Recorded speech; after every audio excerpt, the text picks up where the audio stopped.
Welcome back. Last video we looked at the kind of basic features of viruses. This video I kind of want to look at specific viruses and what they do and how they affect you. And looking at different viruses, I had to stop from continuing because it was, I kept adding viruses and viruses. And it's amazing how many there are out there. Reminded me of a show from early 2000s, about 2008, the 1,000 Ways to Die. We haven't gotten bacteria with these bacterial illnesses yet, and there's just a lot out there. Anyway, the first one I want to talk about is rabies.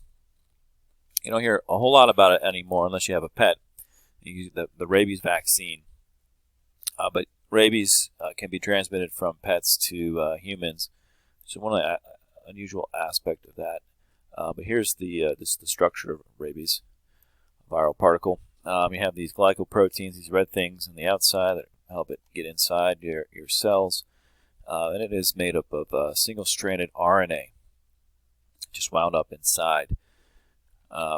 It's a nasty disease. Unfortunately, with the vaccine now, it's not too prevalent in the population. But rabies itself, to give you an idea, comes from a Latin word for rage, and its viral name, it's a Lyssa virus, which comes from the Greek goddess of rage, Lyssa. And what is really the nasty part of it is the target. The target cell for rabies is the neuron, and neurons don't really have the ability to repair themselves. And once they're damaged, it gets bad, real bad, very quickly. One of the characteristics of rabies is this foaming at the mouth, and just the overproduction of saliva, and anger and rage. This is I got a picture of a dog. Kind of looks like my dog, and my dog does look kind of mangy. From a rabid dog from I think the 50s or 60s.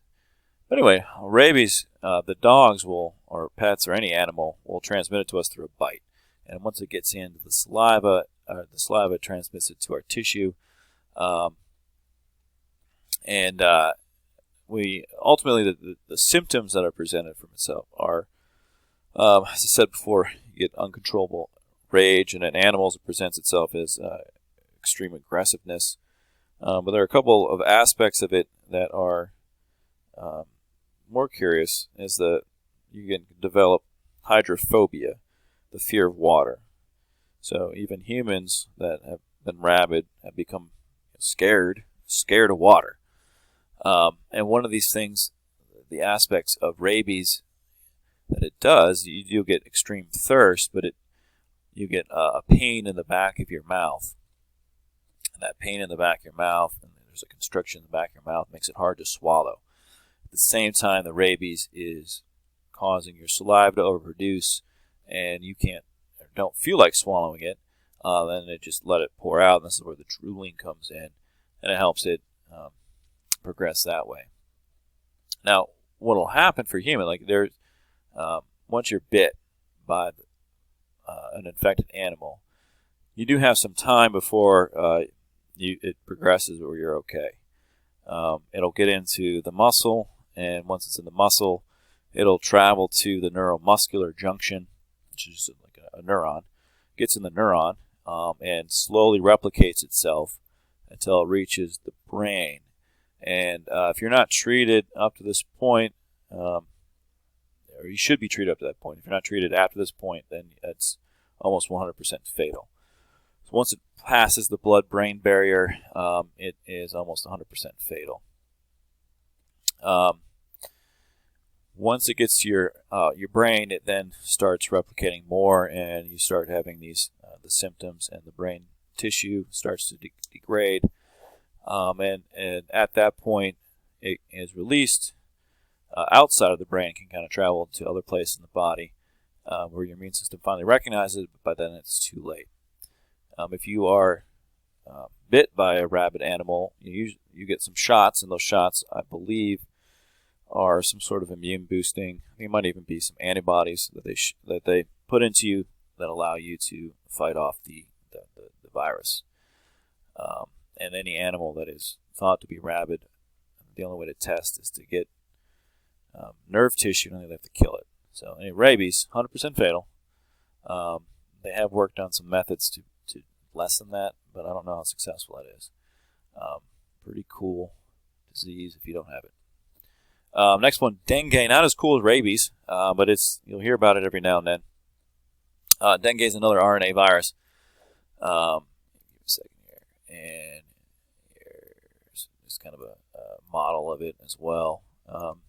Not that interesting to look at, but this outer protein core allows it to get into the cell. It'll stimulate some cellular receptors on the outside of the cell, and then basically the cell kind of absorbs it inside. And within this protein coat, there's an actual lipid membrane. We talked about in the last video, membranous viruses, and then inside that is the capsid, which is that protein coat, and inside that is the RNA, the nucleic acid that it has. But dengue targets immune cells, and it does this, and when it does target the immune cells and it goes to the Leydig cycle, it's one of those that does not destroy the cell, cause the cell to become Leydig and open it up. But dengue,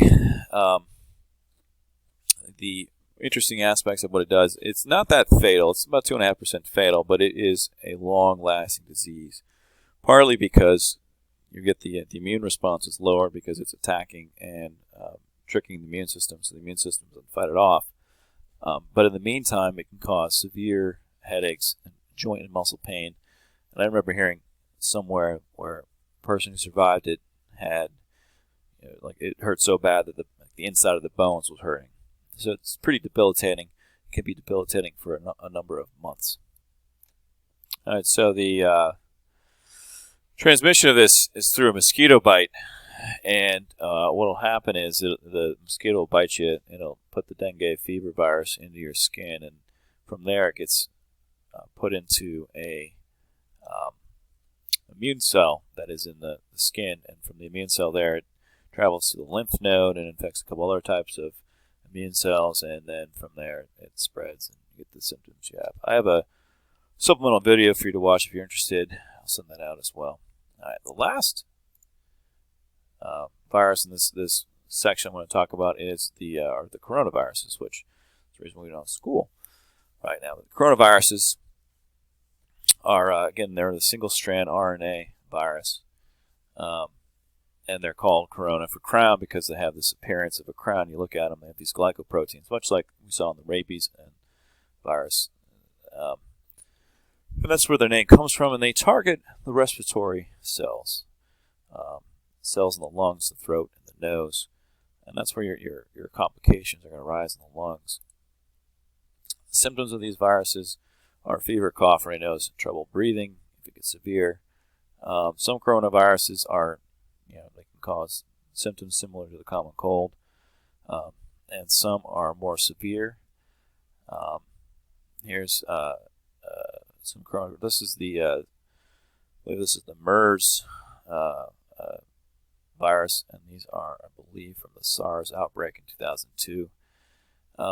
They can be particularly nasty because the dengue is, talking about transmission, dengue and rabies are harder to get. This can be transmitted through the air, through infected surfaces, even your hands. And the complication, the real problem is really pneumonia. And with pneumonia, you get the lungs filling with fluid, and you can't breathe, and that can, breathing issues are the big thing with the coronavirus, and the one that's going around now, the contagious, how contagious it is and how easy it is to spread versus the amount of pneumonia being out there. Anyway, hope you enjoyed the video. I've got Ebola coming up next.